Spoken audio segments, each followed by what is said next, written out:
নমস্কার, তোমাদের সকলকে স্বাগত বারামশালী ব্লগে। তো আজকের রেসিপি হচ্ছে ছোলার ডাল। তো ছোলার ডাল রান্না করার জন্য ফার্স্টে কড়াইটা গরম করে তার মধ্যে তেল আর একটা তেজপাতা আর কিছুটা পরিমাণ জিরে দিয়ে ভালো মতো নেড়ে পেঁয়াজ দিতে হবে। পেঁয়াজ দিয়ে ভালো মতো নাড়াচাড়া করার পর কিছুটা লবণ দিয়ে আবার নাড়াচাড়া করে নিতে হবে।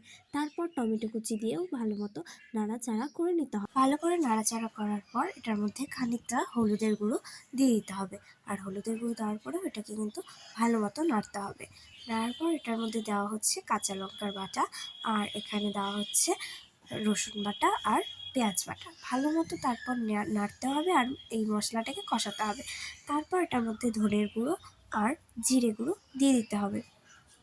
তারপর ভালো মতো নেড়ে ছেড়ে খানিকক্ষণের জন্য রেখে দিতে হবে। আর তার সাথে একটু লঙ্কার গুঁড়ো দিয়ে দিতে হবে। লঙ্কার গুঁড়ো দেওয়ার পর কিছুক্ষণ নাড়াচাড়া করার পর এটাকে কিন্তু অনেকক্ষণই রেখে দিতে হবে কষানোর জন্য। আর তারপর এই যে সেদ্ধ করা আলু, এগুলো কিছুটা ভেঙে নিতে হবে। আর মা এটার মধ্যে ফার্স্টে দিতে ভুলে গিয়েছিল এই গরম মশলাটা, তো এখনই দিয়ে দিচ্ছে। এটা কিন্তু জিরের সাথেই দিয়ে দিতে হবে। তো তারপর এই সেদ্ধ করা আলুগুলো এখানে দিয়ে দেওয়া হচ্ছে। আর তারপর এটা ভালো মতো নাড়তে হবে আর কষাতে হবে। এটার মধ্যে কিন্তু ভালো মতো কষাতে হবে, নাহলে ভালো লাগবে না।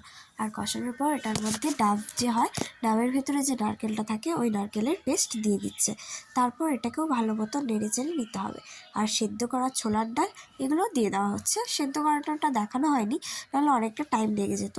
তো এর জন্য সেদ্ধ করে রাখা হয়েছিল সেই ছোলার ডালগুলো দিয়ে ভালো মতো নাড়তে হবে। এটা কিছুক্ষণ নাড়ার পর কষিয়ে নেওয়ার পর এর মধ্যে জল দিতে হবে পরিমাণ মতো। আর জল দেওয়ার পর এটা কিন্তু অনেক ঘন করতে হবে। আর অনেক ঘন করার পর এটার মধ্যে 1 চা চামচ ঘি দিয়ে দিতে হবে। আর ঘি দিয়ে ভালো মতো নেড়ে ধনে পাতা দিলেই রেডি আমাদের ছোলার ডাল। তো এরপর তোমরা কি ভিডিও দেখতে চাও সেটা অবশ্যই বলো। টাটা।